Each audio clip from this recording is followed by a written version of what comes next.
Thank you again to George Klapashak from the Ukrainian Americans of New Mexico for putting us in touch with the professor. We'll hear from 3 other members of that organization in a little over 10 minutes.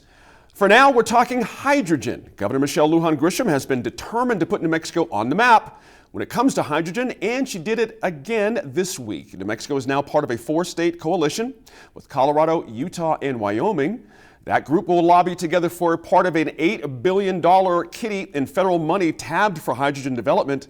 Now, it comes after the state legislature failed to pass tax incentives for hydrogen development and storage. You might recall that. Dee Dee Feldman, why is the governor so determined on this issue? Well, she's got her eye on the $8 billion that are available through the infrastructure bill coming down from Washington. She seems to want to overrule the legislature, right, which killed not 1, not 2, not 3, but 4 different attempts to table this initiative. So she wants to do it. So does Patricia Lundstrom, the head of the Appropriations Committee and the representative in whose district this hydrogen hub, if it comes to New Mexico, right, would be located near Pruitt, New Mexico. So it's definitely skirting the legislature. It's also doing it in spite of the universal opposition of environmentalists nationwide and in New Mexico. Nearly 30 groups came before the legislature and said, you can't prevent pollution by creating pollution, which is what they say hydrogen does, because it utilizes natural gas and it then emits carbon dioxide in the process of producing hydrogen. So, the idea here in the governor's plan is that this would utilize so-called blue hydrogen, right, which is a little bit more environmentally friendly and involves sequestering the carbon dioxide underground. Well, that's well and good, but we're not there yet, for sure, by any means. But they are going ahead with this anyway by executive order and hoping to join with these other states, submit a proposal, and get around $1 billion. Jessica, considering the backlash that Dee Dee's describing quite well over natural gas consumption, during this session, we heard it. Is the governor also ignoring public opinion by making this move? I'm not sure that that's completely accurate. I think the public isn't really well enough schooled on what exactly hydrogen fuel is and how it's created. I think that what you've seen given to the public are both of these extremes, which is it's pollution, creating. So in any controversial issue, words are the way to sway one person or one way or the other. And so you see people calling this clean hydrogen, green hydrogen, and in the other camp, you hear them calling it fossil fuel hydrogen. So I think that there's still a lot to be said for educating the public about exactly what we're talking about here. You tend to couch it in terms of we are limiting pollution, we're creating jobs.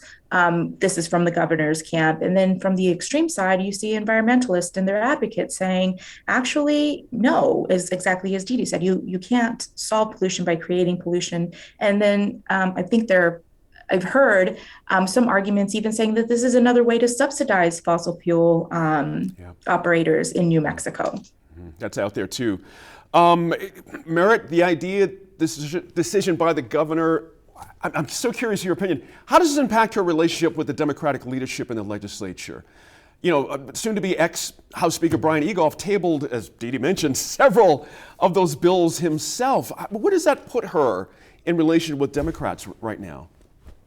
Well, I certainly feel that after rejecting much of her agenda, as she tried to move to the center as she needs to for re-election, elections are decided by the center. it's clear that she's moving forward. And this is a state where there's always been a strong executive and a relatively weak legislature, and she's flexing that muscle again.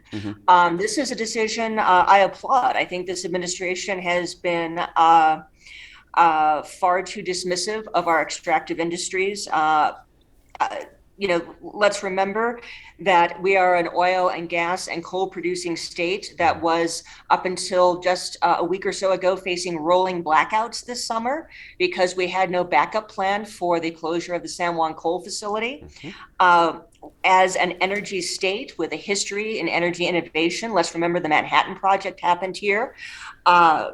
This is hydrogen development and hydrogen research. It makes sense for us. I think we all know that fossil fuels have a limited life on this planet.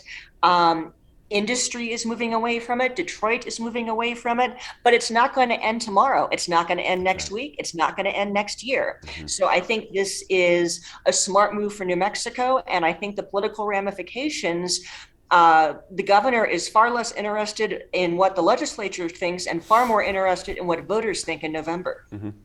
Senator, I'm curious, part of this idea is that there's going to be, of this MOU, is that research and everything we're talking about hydrogen is going to be worked on between these three states, other states.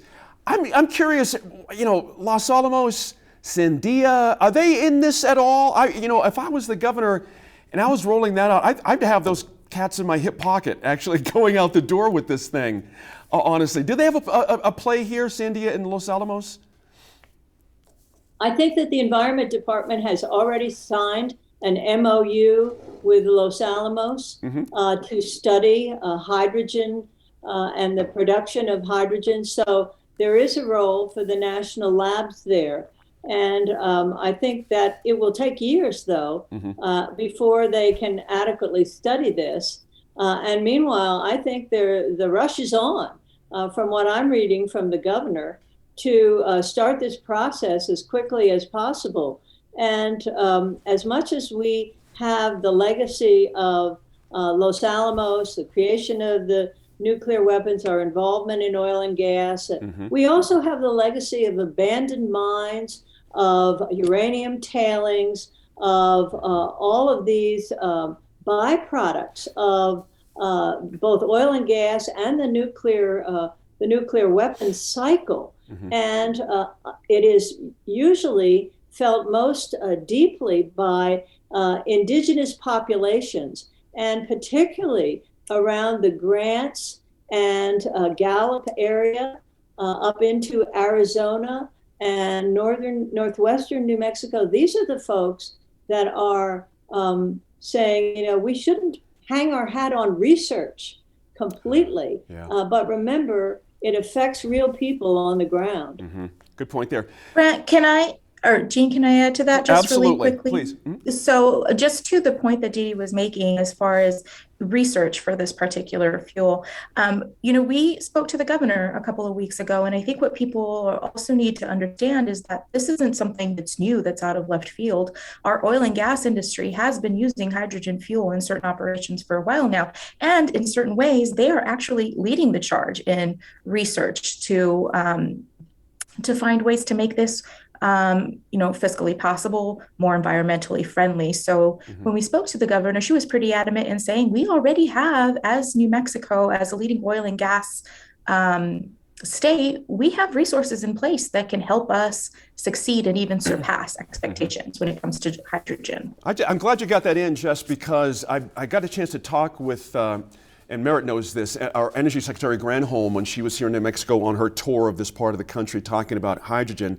That was the exact point you just made she was making here in New Mexico when she was here. Your point you just made, that this is already in process and that industry feels like they're going to get on top of this way quicker than environmentalists think they can. And so we'll have to see. Anyway, thank you all. We'll chat once more with our line panelists in about 10 minutes. First, a panel discussion with 3 members of the nonprofit group Ukrainian Americans of New Mexico. All 3 have family in Ukraine right now, and all 3 have unique perspectives on the tragedy playing out in their home country.